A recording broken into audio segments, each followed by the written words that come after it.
अस्सलाम वालेकुम dear students and Yes, respected sir. Panellist, आप लोगों को बहुत बहुत वेलकम कि आप लोगों ने हमें ज्वाइन किया इस सेशन पे, एग्जाम पे जो हम लोग करेंगे। मैं बस 2 मिनट के लिए आपको अपने बारे में और सेंटर के बारे में बता देता हूँ, फिर हमें आमिर साहब जो कि हमारे रिसोर्स पर्सन हैं वो आपको सेशन में गाइड करेंगे। ठीक है, मैं फैजी रहमान हूँ और यहाँ पे सीटैक में हम काम करते हैं। सीटैक का जो मेन काम है वो करियर काउंसलिंग का है और हम लोग बच्चों को बेसिकली गाइड करते हैं। ठीक, तो उसी के लिहाजे से एक सेशन जो है हमने एग्ज़ाम पे रखा है कि एग्ज़ाम पे हमें कैसे प्रिपेयर करना चाहिए अपने आप को, और किस किस किस तरीके की चीज़ें, किस किस तरीके के काम हम करेंगे तो वो प्रिपरेशन हमारी अच्छी चलेगी। ठीक, तो इसी को आगे बढ़ाते हुए मैं आमिर साहब जो हमारे बीच में आए हैं उनको वेलकम करता हूं कि वो आए हमें ज्वाइन करें। आमिर साहब ने जो है वो करियर काउंसलिंग काफ़ी टाइम से की हुई है। वो कमिटी मेंबर रहे हैं board counsellors team government of Maharashtra में। उन्होंने 1000 से ज़्यादा लेक्चर्स जो है कराए हुए हैं करियर काउंसलिंग पे, स्टडी टेक्निक्स पे, ये पेरेंटल गाइडेंस पे और स्कॉलरशिप पे भी। आमिर साहब ने जो है इनकलाब डेली जो अखबार आता है इसमें काफ़ी सारे कॉलम्स लिखे हुए हैं, और आमिर साहब जो हैं वो मदनी हाई स्कूल के असिस्टेंट हेडमास्टर भी हैं। तो आमिर साहब, over to you.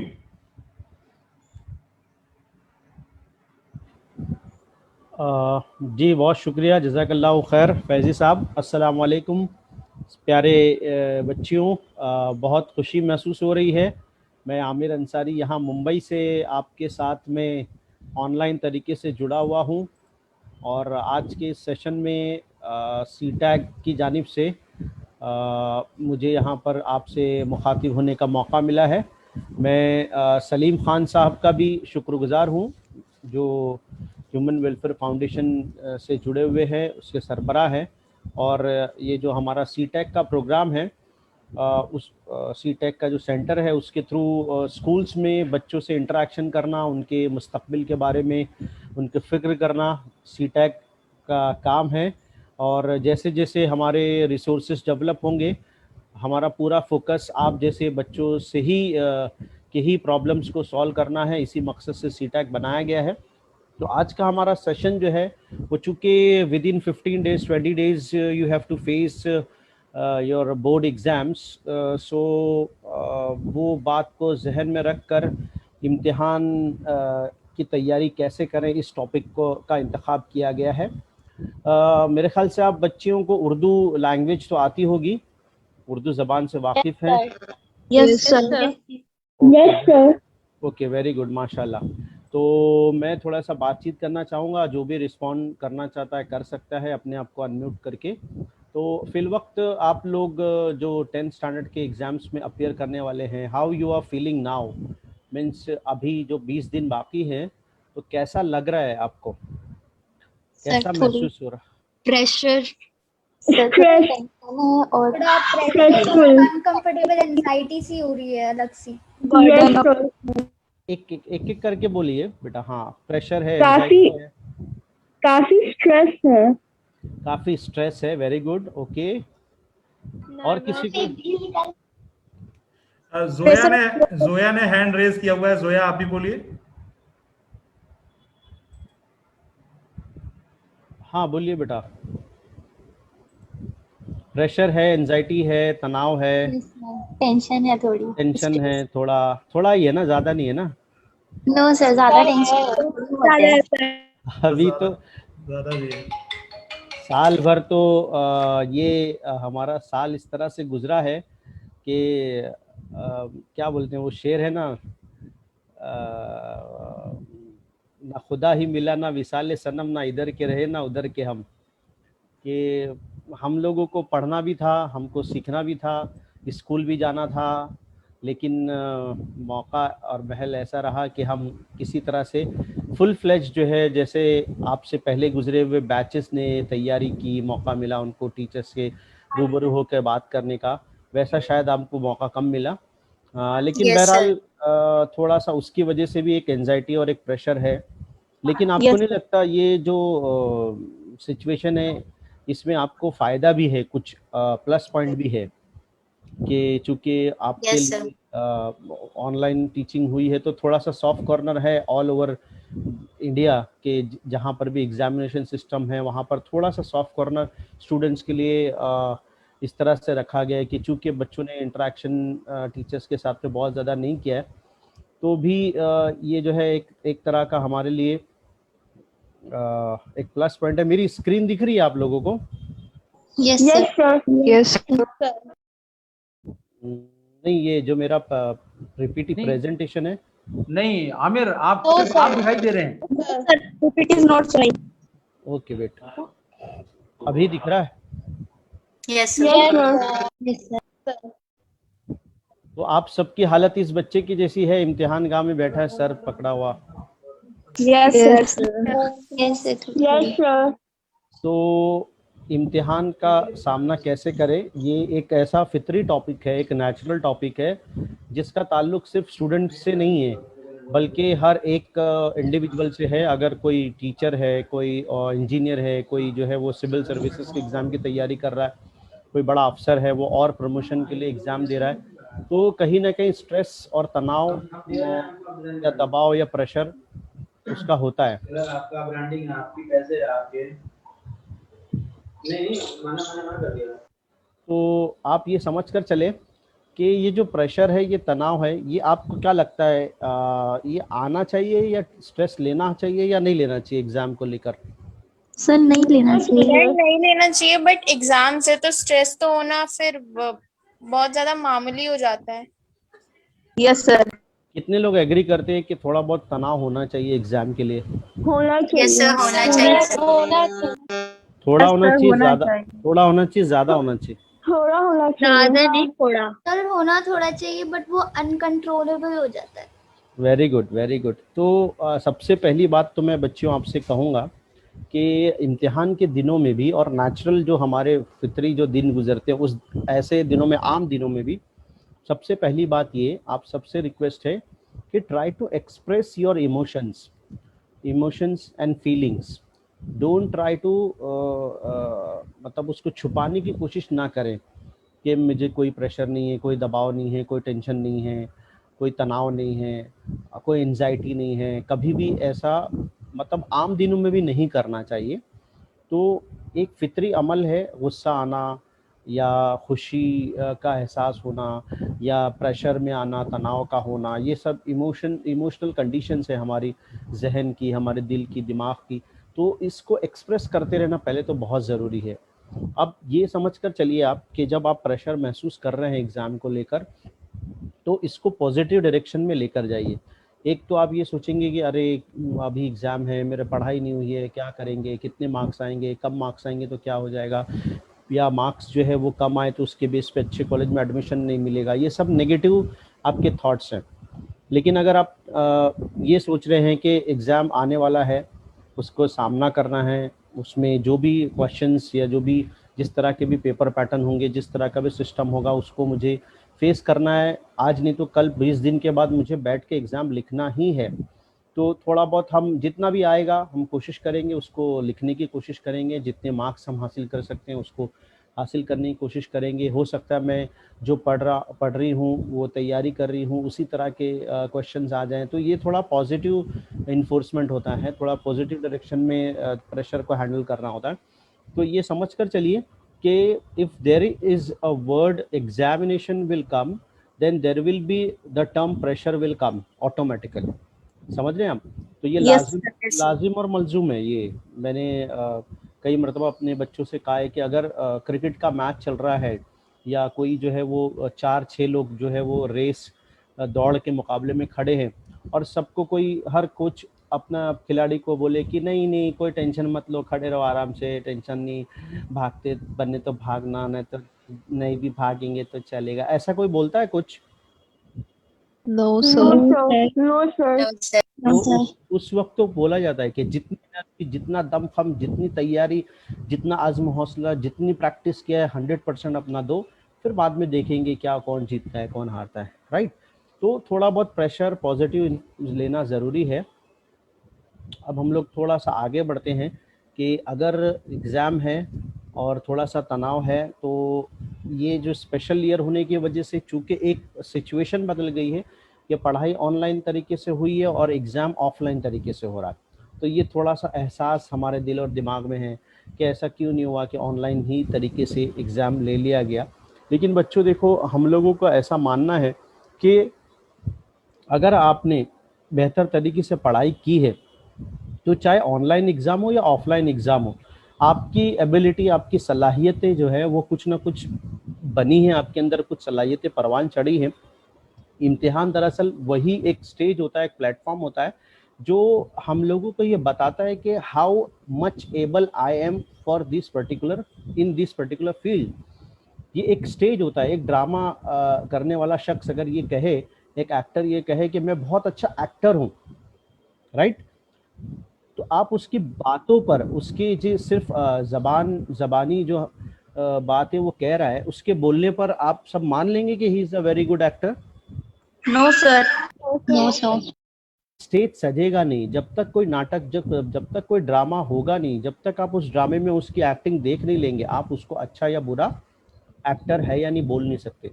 So exam is just like that only.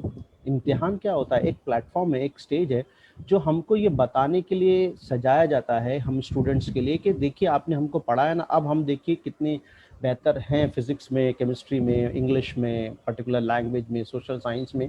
So after declaration of result everybody knows how good and how excellent I am in studies, right?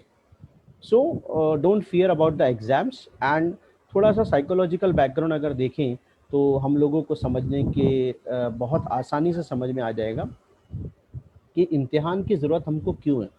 आप में से कितनी बच्चियां ये सोचती हैं कि इम्तिहान नहीं होना चाहिए?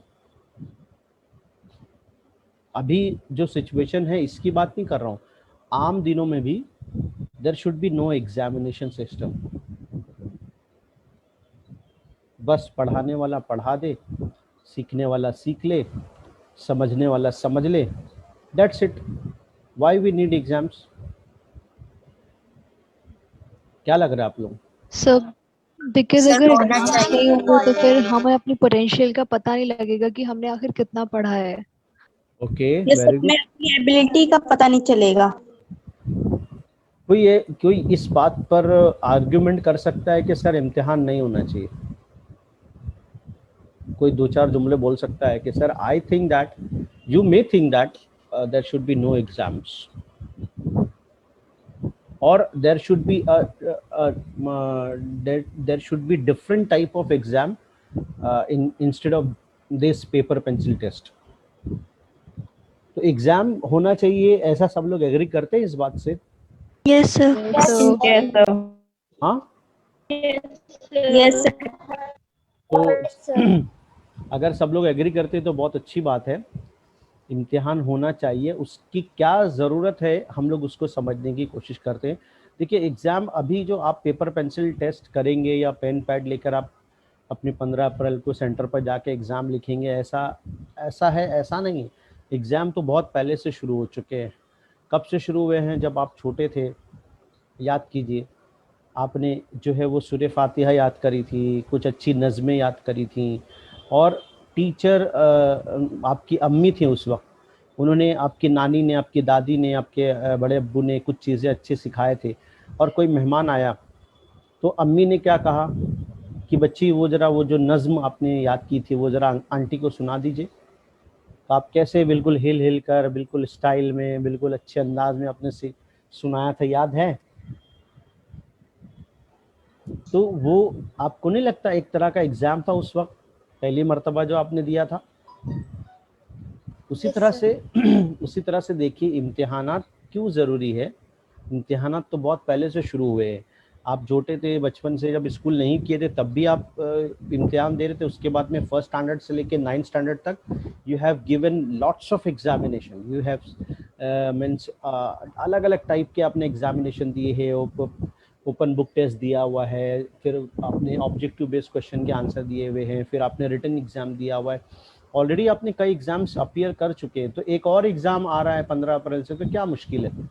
फिर एग्ज़ाम क्यों ज़रूरी है उस पर हम लोग बात कर रहे थे। तो आप देखिए इम्तिहान जो है ना, ये समाज की एक ज़रूरत है। अभी सिविल सर्विसेज के एग्ज़ाम में आपको मालूम है कि तकरीबन 3.5 से 4 लाख बच्चे जो हैं वो प्रीलिम्स का एग्ज़ाम के लिए एप्लीकेशन फॉर्म भरते हैं। और बच्चों, आपको मालूम है कि सिविल सर्विसेज के फाइनल इंटरव्यू में जो कैंडिडेट क्वालिफाई होते हैं उनकी तादाद कितनी है? तकरीबन 1000 के करीब। मतलब 1000 सीट है और कंपटीशन में कितने लोग हैं? 4 लाख लोग हैं, है ना। तो 4 लाख बच्चों में से 1000 का सिलेक्शन करना है। कौन से बेसिस पे हम सिलेक्शन करेंगे?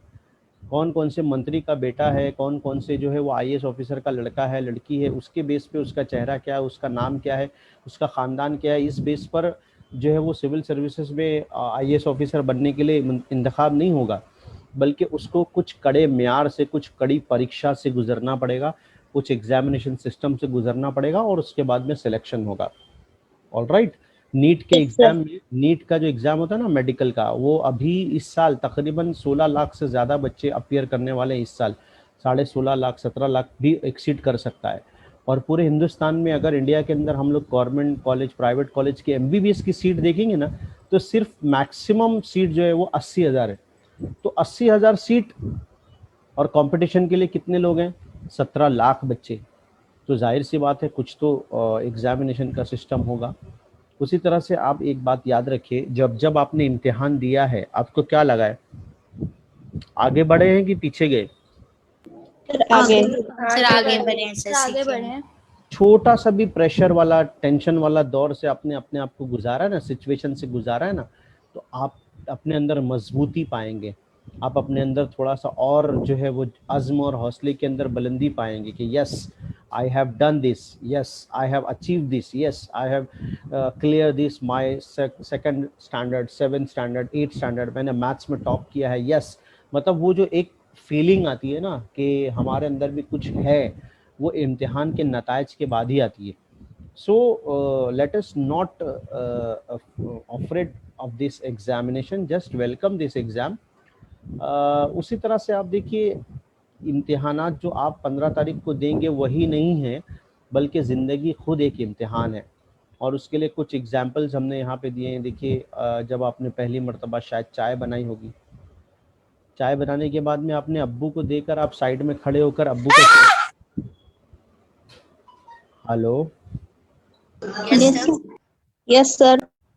किसकी आवाज़ है इतनी ज़ोर से चीखने की? लगता है गरम प्याली चाय की जो है उसके हाथ लग गई। Yes sir. बहरहाल, तो वो चाय बनाने का जो वक्त था पहली मर्तबा का, वो नहीं लगता आपको एक तरह का इम्तिहान था? Yes sir. Yes sir. घर में छोटा बच्चा है, किसी के घर में 2 महीने का, 4 महीने का, है ना, अम्मी का बाजू में अम्मी के बच्चा सोया हुआ है, अचानक 3 बजे रात में अम्मी उठती है, वो बच्चा चिल्ला रहा है, बिलक रहा है बिल्कुल, अम्मी ने हाथ लगाया तो सर पर बुखार है। आपको नहीं लगता उस वक्त जो है वो अम्मी का इम्तिहान है ना?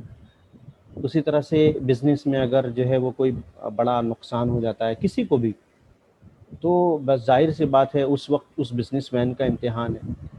एक बच्चे ने सोचा कि छोड़ो पढ़ाई वढ़ाई बहुत मुश्किल होती है, चलो गैरेज में जाके काम करते हैं। उसने काम सीखा 2-4 महीना, 6 महीने के बाद में उसके बॉस ने जो सिखाया था, उसने उस बच्चे को बोला बेटा ये गाड़ी अब आपको बनाना है, आप देखिए इसमें क्या फॉल्ट है, आप पता लगाइए, आप रिपेयर कीजिए। आपको नहीं लगता उस वक्त उस बच्चे का इम्तिहान है? Yes sir. So, है ना? एग्ज़ाम जब होगा 15 अप्रैल से, आपको क्या लगता है ये मामूली एग्ज़ाम है? आप सिर्फ इम्तिहान की तैयारी के लिए 4 किताबें 10 किताबें पढ़ते हैं, लेकिन जो जिस सेंटर में, जिस जगह, जिस मकाम पर ये इम्तिहान होता है ना, इम्तिहान गाह को बहुत कॉन्फिडेंशियल तरीके से उस पूरे इस अहम अमल को गुजारना एक मुश्किल काम होता है टीचर्स के लिए, प्रिंसिपल के लिए, इंतज़ामिया के लिए। प्रिंसिपल्स परेशान होते हैं कि कोई भी उनसे चूक ना हो जाए, कोई ना गलती उनसे नहीं हो जाए, पेपर बच्चों को टाइम पर मिले, कॉन्फिडेंशियलिटी जो है वो बराबर से कायम रहे, किसी तरह का कॉपी केस नहीं हो, किसी तरह की कोई बच्ची को परेशानी ना हो। तो एक तरह से उस वक्त भी प्रेशर होता है, जब तक पेपर सबमिट नहीं होता है उस वक्त तक के टेंशन रहता है, पूरा का पूरा हिसाब किताब लिखना, खर्च लिखना, पानी का इंतज़ाम करना, इलेक्ट्रिसिटी, कितना बड़ा टेंशन का काम होता है। खेल के मैदान में देखिए, इंडिया ने अभी कल 300 रन मारी, लेकिन 300 रन मारने के बावजूद क्या हो गए? हार गए। क्योंकि मुकाबला सामने बॉलिंग जो है वो सही तरीके से नहीं कर पाए। तो एग्ज़ाम तो फुटबॉलर का है, क्रिकेटर का है, बैडमिंटन के खिलाड़ियों का है, हर जगह पर एग्ज़ाम चल रहा है। इलेक्शन अभी है, देखिए वेस्ट बंगाल के अंदर 5 रियासतों में, पूरे हिंदुस्तान के अंदर नहीं, यहाँ पे पॉलिटिशियंस का एग्ज़ाम चल रहा है। यस फिर सर। यस जो सिचुएशन है अभी फिल वक्त गवर्नमेंट की, चाहे दिल्ली गवर्नमेंट हो, चाहे महाराष्ट्र के अंदर हमारे वहाँ, आप देखिए कल से हमारे वहाँ फिर से रात का कर्फ्यू पूरे महाराष्ट्र स्टेट में लागू कर दिया गया है। तो आम हालात में कैसे डिसीजंस लेना, कैसे जो है वो चीज़ों को, स्कूलों को ओपन करना नहीं करना, हॉस्पिटल को ओपन करना नहीं करना, वैक्सीन कैसे देना, या और भी दूसरे इंतजामात है, राशन का है, टैक्स का है, पैसा कैसे डिस्ट्रीब्यूशन होगा, बैंक का कारोबार कैसे चलेगा, बिजनेस कैसे चलेगा इन हालात में भी। तो ये सारे जो एडमिनिस्ट्रेटर्स हैं, जो पॉलिटिशियंस हैं, जो गवर्नमेंट में है, उनके लिए एग्ज़ाम ही है ना। तो आपको नहीं लगता कि हम यस सर। छोटे मोटे इम्तिहान जो हम लोग अभी देने वाले हैं, ये तो बहुत मामूली एग्ज़ाम है। ज़िंदगी तो असल में इम्तिहान गाह ही है। We have to give each and every time different type of exams, right? So let us welcome the exam, है ना। क्योंकि किसी शायर ने खूब कहा है, हार हो जाती है, हारता कौन है? जब वो मान लिया जाता है। तो हार हो जाती है जब मान लिया जाता है, जीत तब होती है जब ठान हाँ लिया। जी तो आपको क्या लगता है, हारना है कि मानना है कि देख लेंगे एग्जाम को? सर, देख लेंगे एग्जाम्स को। जीतना है ना। तो बी पॉजिटिव, अपने आप को थोड़ा पॉजिटिव माहौल में रखिए। और देखिए मैं आपको गारंटी देता हूँ, आप जो है ना, ये इम्तिहान गुजर जाएगा ना 15 अप्रैल से लेके अपना 15 मई तक के, 15 मई 20 मई ईद के बाद देखना, या रिजल्ट के बाद सोचना, आपको याद आएगा कि ये इम्तिहान जो मैंने दिया था ये तो बहुत मामूली सा एग्ज़ाम था, ये कोई बहुत मुश्किल काम नहीं था। देखिए आपने 8वीं का एग्ज़ाम दिया या नहीं, 7वीं का एग्ज़ाम दिया या नहीं। जो बच्चे अभी 7वीं में ना, उनको बहुत डर लग रहा है, लेकिन अभी आप 10th में, तो आपको लगता है अरे 7वीं का क्या एग्ज़ाम था, हाँ भाई ये लेवल होता है, तो मामूली सा बस मैंने लिख कर आ गया था, हो गया था। तो वैसे ही जो बच्चे आज ग्रेजुएट हैं, जो बच्चे इंजीनियरिंग कर रहे हैं, जो मेडिकल में, उनको बोलेंगे ना कि 10वीं का इम्तिहान आने वाला है, आपको डर लग रहा है, तो बोले क्या भैया आपको डर लगता है इतने छोटे से एग्जाम के लिए। बात समझ में आई?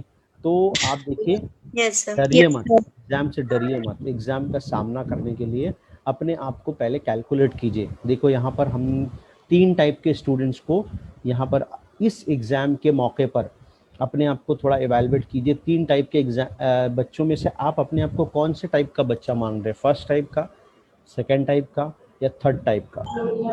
Sir second. Sir second. पहला टाइप, यहाँ कोई थर्ड टाइप का नहीं मिलेगा, है ना? तो पहले टाइप का भी नहीं मिल रहा है मुझे तो। पहले टाइप की भी होंगे ना कुछ बच्चे। आमतौर पे देखो 3 कैटेगरी के ही बच्चे होते हैं। क्योंकि यहाँ पे कोई लड़का नहीं है ना, इसके लिए वो तीसरा टाइप नहीं मिल रहा है शायद। सही बात। लेकिन बच्चियों देखो अपने आप को हकीकत पसंद बनाना बहुत ज़रूरी है ना। आपका अगर कोई सब्जेक्ट वीक है, किसी एरिया पे आप बहुत कमज़ोर हैं, आपकी हैंडराइटिंग बहुत ख़राब है, तो उसको मान लेना चाहिए। खामखा अपने आप को डिफेंड नहीं करना चाहिए कि नहीं मेरी स्टडी अच्छी है, मैं कर लूँगी, मैं पास। आपको थोड़ा इवैल्यूएशन करना चाहिए अभी फ़िल वक्त, हकीकत पसंद होकर, कि मैं इन 3 टाइप में से कौन से टाइप का बंदा हूँ। या मैं मनमौजी हूँ, जब मौका रहता है, जब मूड आता है तो मैं पढ़ता हूँ, और जब मूड ख़त्म हो जाता है तो मैं नहीं पढ़ता हूँ। और फिर या तो बहुत ज़्यादा संजीदा और फ़िक्रमंद हूँ, आइंदा प्लानिंग करके हुए आगे जाता हूँ, या फिर जो है वो बहुत ज़्यादा गैर संजीदा या बेफिक्र। तो ये 3 में से आप अगर सेकंड टाइप के हैं या फर्स्ट टाइप के अगर हैं, जैसे थर्ड टाइप के यहाँ नहीं मिल रहा है, तो उसके हिसाब से हमको प्लानिंग करनी पड़ेगी आगे। अब देखिए एक बात ध्यान में रखिए कि एग्ज़ाम तो होने वाले हैं 15 अप्रैल से, तो आप ऐसा मत सोचिए कि आपने एग्ज़ाम में कुछ अभी तक उसकी तैयारी नहीं की है तो मतलब कोई ऐसा अनएक्सपेक्टेड चीज़ हो जाएंगी कि ऊपर से कुछ जो है वो आपकी मेमोरी एकदम शार्प हो जाएगी। आपने डॉक्टर से कोई दवा पी लिया, खा लिया, तो अब जो भी पढ़ते हैं रात में, दोपहर में, सब सुबह में याद रहता है। ऐसा कुछ अनएक्सपेक्टेड चीज़ नहीं होती है, पॉसिबल नहीं है। बात समझ रहे हैं आप? जैसा आमतौर पे जैसा हुआ है वैसा ही होगा। अब तक आपकी हैबिट, आपका जैसा आपका स्टाइल है पढ़ने का, लिखने का, वो वैसा ही होगा।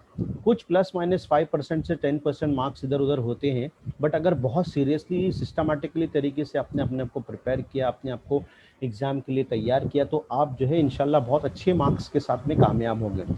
अब देखिए, चूँकि हमारे पास 20 दिन बचे हुए हैं, तो हमको अब करना क्या है? अब हमको रियलिस्टिक बनकर सबसे पहले अपने आप को पॉजिटिव जो है वो थॉट के साथ में आगे लेकर चलना है। और सबसे पहला काम हमने करना है वक्त की बेहतर और मुनासिब मनसूबाबंदी। मतलब ये कि अब आपने चूँकि 20 दिन बचे हुए हैं, मैं आपको एक एग्जांपल और देना चाहूँगा कि अगर ऐसा समझिए कि आप एक क्रिकेट मैच खेल रहे हैं, क्रिकेट मैच में अगर वो 12 ओवर का मैच है ना, तो 12 ओवर में से अगर 10 ओवर ख़त्म हो चुके, तो अब 2 ओवर का मैच बचा हुआ है। तो आपको लगता है कि कोई मैच ऐसा हुआ होगा कि प्लेयर्स ने ऐसा बोला होगा जाने दो, अभी 2 ओवर तो बाकी, छोड़ दो एग्जाम, छोड़ दो ये 2 ओवर अभी नहीं खेलेंगे, जाने दो, बहुत कम अपन ने रन खेले? No sir.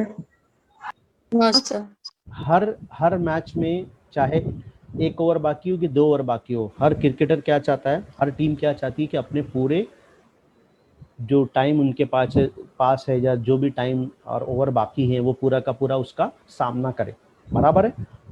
भले से पीछे के 10 ओवर में मैच में कितने भी रन हुए हों, लेकिन फिल वक्त अभी जो 2 ओवर बाकी हैं अब हमको उसमें खेलना है। सेकंड चीज़ क्या कि अब अगर 2 ओवर, देखो पहले ओवर में अगर 6 के 6 बॉल अगर मिस होती है तो कोई ज़्यादा इतना परेशानी नहीं होगी, थोड़ी बहुत परेशानी होगी, लेकिन अब क्योंकि 10 ओवर निकल चुके हैं, अब हर बॉल कीमती है ना, हर एक गेंद का जो है वो सोच समझकर मुकाबला करना है। अब अगर कोई मौका हाथ से गया, अब कोई गेंद गया, तो हमारे लिए भारी नुकसान का सबब बन सकता है। तो अगर अब तक हमने नहीं पढ़ा है, अब तक हमने घंटों का हिसाब नहीं किया, मिनटों का हिसाब नहीं किया, अपने टाइम को वेस्ट किया, तो इसका मतलब ये होगा कि अब हम लोग भारी नुकसान के लिए अपने आप को पेश करते जा रहे हैं।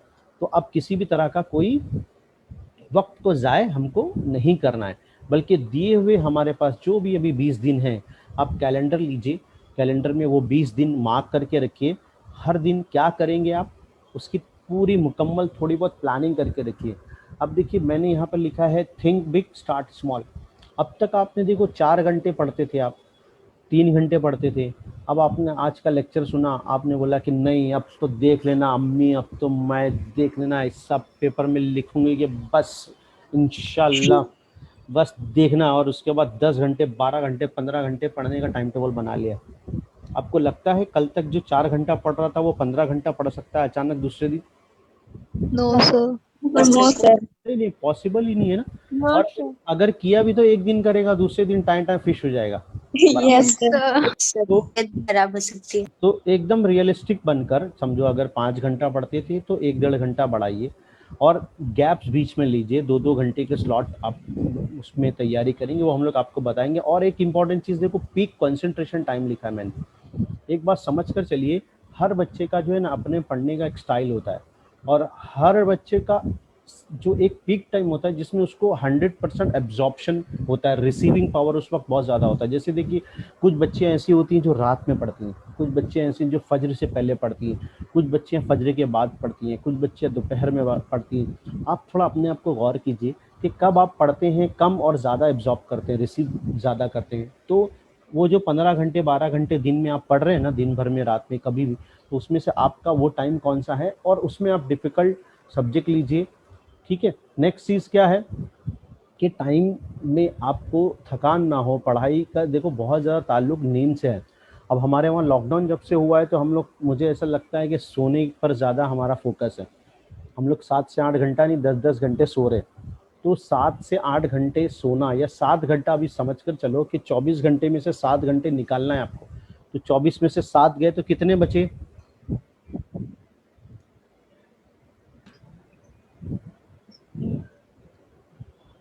24 minus 17 hours. So we have 17 hours in a day. So that 17 hours should be planned in a very systematical way. और वो जो 7 से 8 घंटे या 7 घंटे आपके सो रहे हैं आप, तो रात में अगर आप 5 से 6 घंटे सो रहे हो तो 1-8 घंटा बीच का आराम का आपको निकालना पड़ेगा। उसके बाद में बहुत ज़्यादा स्ट्रेस, अरे एग्ज़ाम है, अरे मैं क्या करूँगी, अरे अब क्या होगा, मैंने अब तक तो कुछ किया नहीं है, ये अपने वरी टाइम को जो है ना वो आप अपने स्टडी टाइम में कन्वर्ट कीजिए।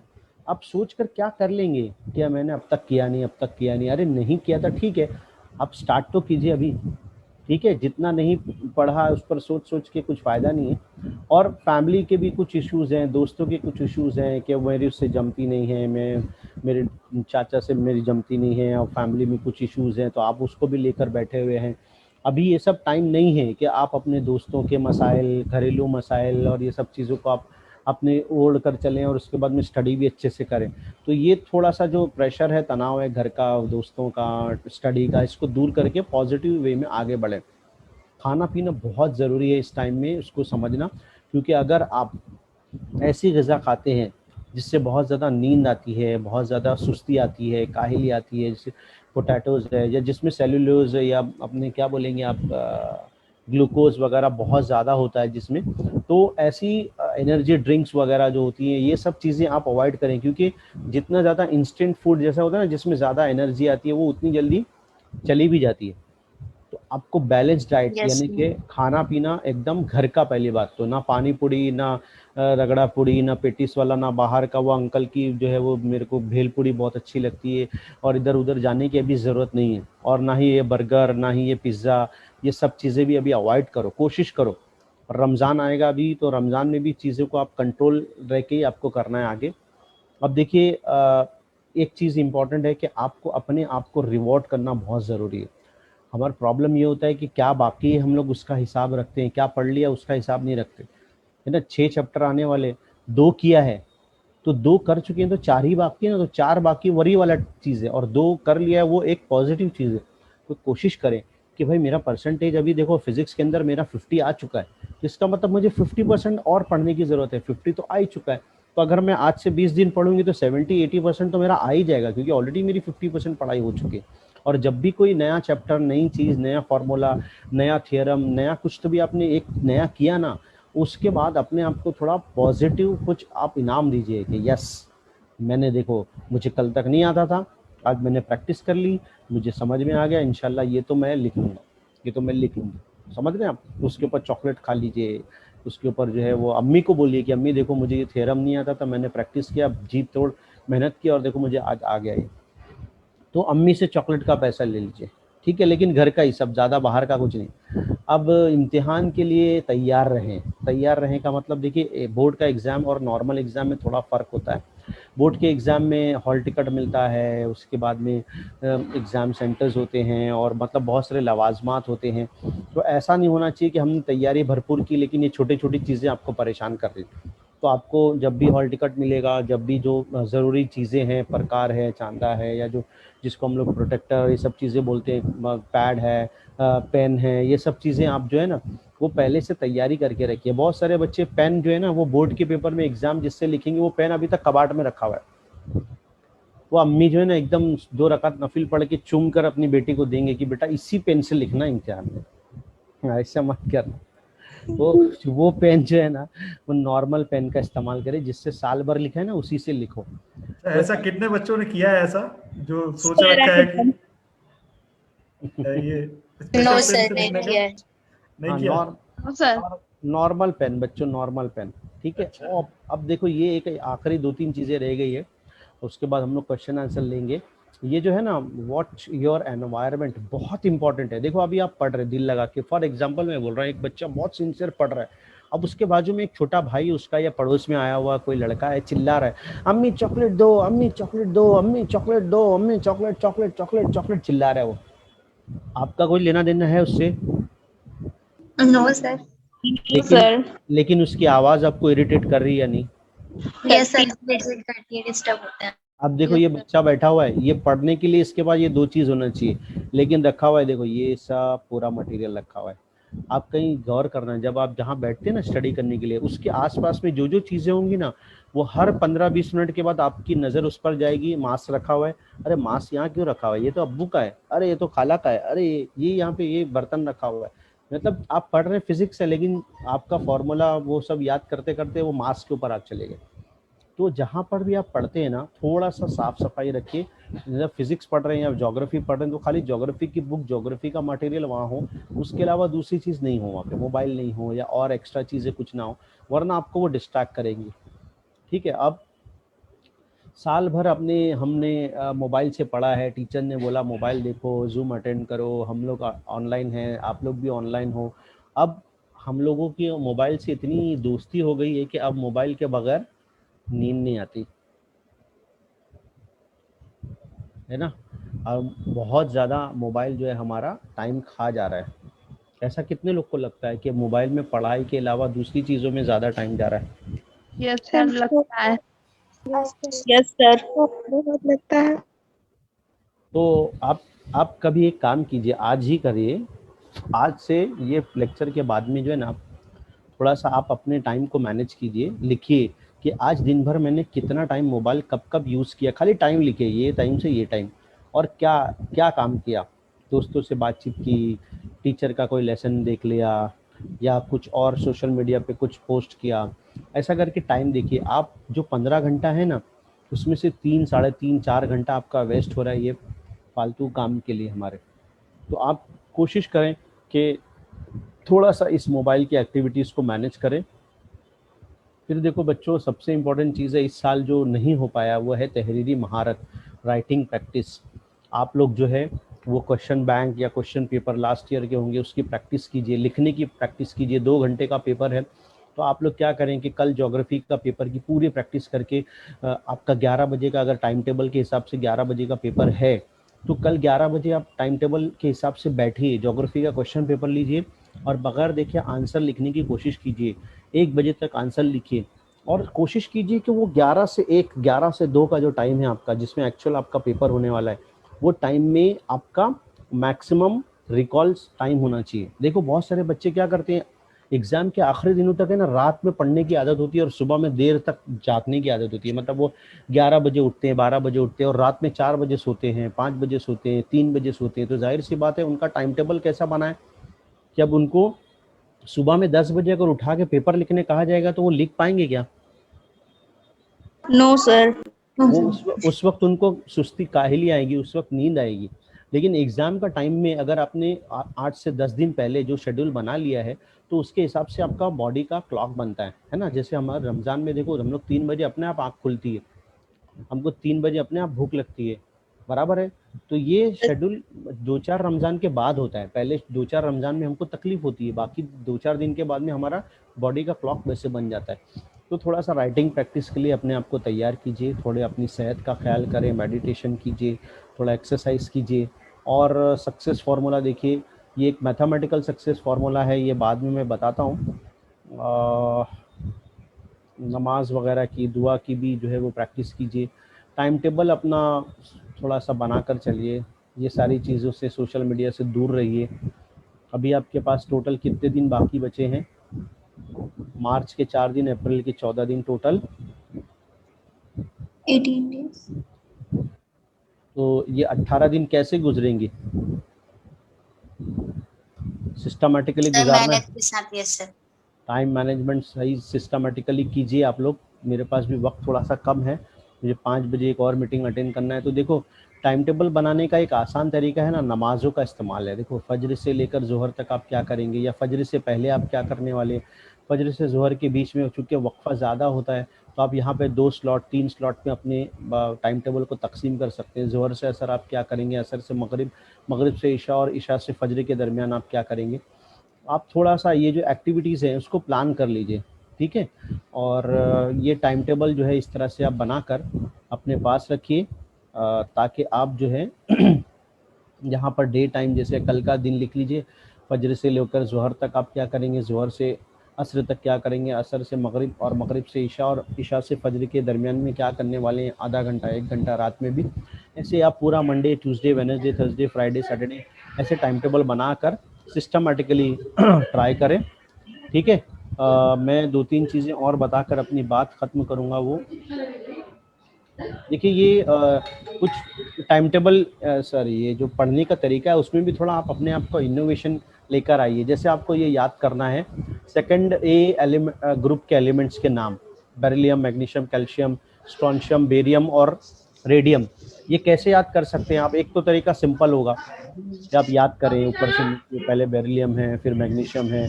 दूसरा तरीका शॉर्टकट करने का तरीका है। इसको शॉर्टकट क्या होगा मालूम है? देखो मैंने Yes, अपने sir. बच्चों को Yes, बताया, sir. बेगम का सर 12, इसको शॉर्टकट निमोनिक टेक्निक बना लिया, ये बेगम बना लिया इसको, बेगम का सर 12, समझ रहे आप। इसको मैंने कैसा बनाया मालूम, हलीना ने की रब से फरियाद, समझ रहे।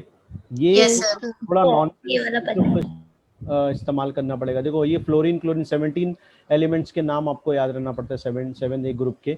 तो फर्स्ट क्लास बिरयानी आई, समझ रहे। तो आपको नाम को याद करना है या कुछ जो है वो निमोनिक टेक्निक है। फिर उसी तरह से एक चीज़ होती है वो है माइंड मैपिंग वगैरह होता है। वो मालूम है आपको माइंड मैप कैसे बनता है? जैसे कोई बड़ा क्वेश्चन है ना, जैसे देखिए माइंड मैपिंग का ये एक एग्जांपल है। कोई बड़ा जो क्वेश्चन होता है ना 5 मार्क्स का, 4 मार्क्स का डेरिवेशन, उसका ये हिस्ट्री के अंदर होता है, कैसे कैसे वाकयात हुए। तो ये पहले बीच में मेन पॉइंट लिखने का, उसके सब पॉइंट्स साइड में लिखने का, फिर हर एक का सब पॉइंट साइड में लिखने का। तो वो जो पूरा टेक्स्ट मटेरियल है ना उसको इमेज में कन्वर्ट कर देने का, ताकि इम्तिहान में देखो क्या होता है मालूम है, ये इमेजेस याद रहती है अपने को। ओके, तो Yes, sir. मैं यहाँ पर अपनी बात ख़त्म करता हूँ और आखिर में आपसे थोड़ा सा क्वेश्चन आंसर अगर आपको कुछ पूछना है तो फैजी साहब जैसा इजाज़त देंगे वैसा हम लोग आगे का प्रोग्राम भी करेंगे। मैं आखिर में अल्लाह ताला से दुआ करता हूँ कि आपके इम्तिहानात जो हैं वो अच्छे से गुजरे। और ये सक्सेस फार्मूला देखो क्या है, प्लस मतलब जो काम करने के लिए कहा गया उसको प्लस बोलते हैं, जो काम मना किया गया उसको माइनस बोलते हैं, ठीक है। और ये प्लस का मतलब कामयाबी भी होता है, ये वाला प्लस का मतलब। तो देखो कामयाबी और ये माइनस मतलब नाकामी होता है। तो जो काम करने के लिए कहा गया है उसको अगर आप नहीं करेंगे तो आप नाकाम होंगे। जो काम आपको नहीं करने के लिए गया अगर वही काम आप करेंगे तो आप तब भी नाकाम होंगे। आप कामयाब कब होंगे? जिससे मना किया गया है वो आप छोड़ दें तो आप कामयाब होंगे, और जो करने के लिए कहा गया है उसको आप करें तो आप यकीनन कामयाब होंगे। तो मेरी अल्लाह ताला से दुआ है कि आपको अच्छे मार्क्स के साथ में कामयाब करे। व आखिर दावाना अनिल हम्दुलिल्लाहि रब्बिल आलमीन। Thank you, sir. Thank you भाई सर। आपका बहुत बहुत शुक्रिया। सर। हम श्योर कि बच्चों को जो है अपने जो एडवाइस दी है उससे उनको काफ़ी फ़ायदा पहुंचेगा और उन्होंने Yes, काफ़ी sir. सारी चीज़ें जो हैं सीखी। और मैं थोड़ा सा आप लोगों को बच्चों को टाइम मैनेजमेंट पे ही थोड़ी सी और चीज़ें बताना चाहूँगा। बहुत ज़्यादा टाइम तो नहीं है हमारे पास। फैजी मेरा ख्याल ये है वो चीज हम बाद में करें, बच्चों से पूछें, अगर वो सवाल करना चाहते हो तो सवाल करें वो लोग।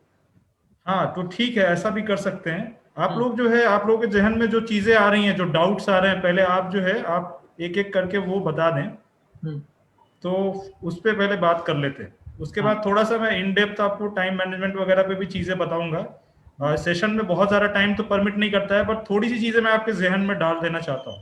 बताइए, सवाल कोई बच्चों का अगर हो तो पूछिए। किसी का कोई सवाल है तो बताइए। question. जी बताइए। Sir, we have talked about the benefits of exam, which I agree with. But every coin has two sides. So, what do you think are the flaws in the system of examination in India? ये तो research का topic है आपके लिए। मैंने तो आपसे कहा था कि आप लोग शेयर करें अपने ख्यालात कि भाई इम्तिहान क्यों नहीं होना चाहिए, अगर इम्तिहान हो रहे तो उसका नेगेटिव पार्ट क्या है वो भी आप लोग डिस्कस करें। हर चीज़ का दो रुख होता है, बिल्कुल सही है।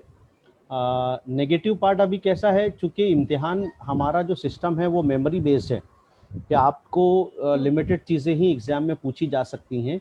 तो उस एग्ज़ामिनेशन सिस्टम को आहिस्ता आहिस्ता अभी बदला जा रहा है। और पहले हम लोग जो हैं वो क्वेश्चन पेपर हमको दिए जाते थे, अब देखिए क्वेश्चन पेपर नहीं होता बल्कि वर्कशीट होती है। अब हमारे वहाँ इसको कहा जाता है कि ये कृति पत्रिका है, यानी ये वर्कशीट है। ये जो है वो इस तरह से डिज़ाइन की जाती है क्वेश्चन पेपर को कि वो अंडरस्टैंडिंग बेस्ड हो, स्किल बेस्ड हो, एप्लीकेशन बेस्ड हो। पहले ज़्यादातर क्वेश्चन मेमोरी बेस्ड या नॉलेज बेस्ड हुआ करते थे, बट अब जो है वो आहिस्ता आहिस्ता सिस्टम बदल गया है। और देखो 12th के बाद आप जो भी प्रोफेशनल कोर्स में जाएंगे वहाँ पर एंट्रेंस एग्ज़ाम है। तो एंट्रेंस एग्ज़ाम के लिए भी आपको एप्लीकेशन और अंडरस्टैंडिंग चाहिए, ना कि नॉलेज चाहिए। मतलब मेमोरी बेस्ड क्वेश्चन नहीं होंगे। अब आपको कंसेप्ट जब तक आप नहीं समझेंगे आप आगे नहीं बढ़ पाएंगे। तो अभी आप लोग ये कोशिश करें कि अपने लेवल पे आप चीज़ों को, तसव्वुरात को, कंसेप्ट को समझें, ना कि उसको याद करें सिर्फ। ठीक है Excuse me, sir. जी जी बताइए। सर एक्चुअली हमारे जो एग्जाम्स होंगे सर वो रमजान के टाइम पे होंगे, तो सर हम लोग अपना मतलब शेड्यूल कैसे बनाए सर रमजान टाइम का, क्योंकि सर ऑलरेडी रमजान टाइम थोड़ा मिस टाइप का हो जाता है, ऊपर से हमारे एग्जाम्स भी होंगे, हम लोग रोजा रखे कि ना रखे सर, इस बारे में कुछ बता दीजिए। देखो बेटा, जहाँ तक मेरी पर्सनल राय है, रमज़ान में वक्त जो है वो ज़्यादा हमको मिलता है आम दिनों की बनिस्बत। हमारी आम तौर पे सुबह कब होती है? फजर बाद। लेकिन रमज़ान में हमारी सुबह कब होती है? फजर से भी पहले। तो इसका मतलब ये होता है कि हमारे लिए वक्त ज़्यादा होता है रमज़ान में। दूसरी बात, थोड़ा सा मसला होता है भूख का, कि हमको भूख प्यास बर्दाश्त करनी होती है, तो हमारा दोपहर के बाद का जो टाइम है वो थोड़ा सा भूख की वजह से, या हम लोग कहेंगे कि जो रोज़े की वजह से थोड़ा हमको तकलीफ़ देता है। तो अगर जिनकी बॉडी अच्छी है, फ़िज़िकल फ़िटनेस ठीक ठाक है, जो लोग भूख और क़ुव्वत को बर्दाश्त कर सकते हैं, उनको यकीनन रमज़ान के रोज़े फ़र्ज़ हैं हम पर, तो आप उसे रखिए। लेकिन जैसी आपकी हालात हैं, वो अपने घर वालों से मशवरा करें कि आपको रोज़ा रखना है या नहीं रखना है, क्योंकि अगर नॉर्मल हालात हैं तो आपको रोज़ा रखना ज़्यादा बेटर है। लेकिन अगर आपके घर वाले जैसा इजाज़त देते हैं, आप उस तरह से आगे बढ़िए, इसमें कोई बड़ा मसले की बात नहीं है। और दूसरी चीज़ ये कि जो मैं यही कहूँगा कि जो फजर से पहले वाला पार्ट है, सहरी के बाद से लेकर आपका जो फर्स्ट हाफ है ज़ुहर तक का, उसको ज़्यादा यूटिलाइज़ करें। उसके बाद में थोड़ा असर से पहले तक के आप ज़ुहर से असर के दरमियान में थोड़ा आराम करें, और फिर अज़र के बाद हम लोग इबादत कर लें थोड़ा, और वहाँ उस वक्त भी पढ़ाई करें, और फिर मगरिब के बाद से तो हम लोग अपने पढ़ाई पर दोबारा आ जाएं, खाने पीने के साथ में पढ़ाई पर थोड़ा ध्यान दें। तो थोड़ा जो ज़ुहर से लेकर असर तक का जो पीरियड है, उसमें शायद हो सकता है रमज़ान में हमको थोड़ा सा रिसीविंग पावर हमारा कम हो जाए। लेकिन बहरहाल हमको इम्तिहानात देने हैं, चाहे रमज़ान हो या गैर रमज़ान हो।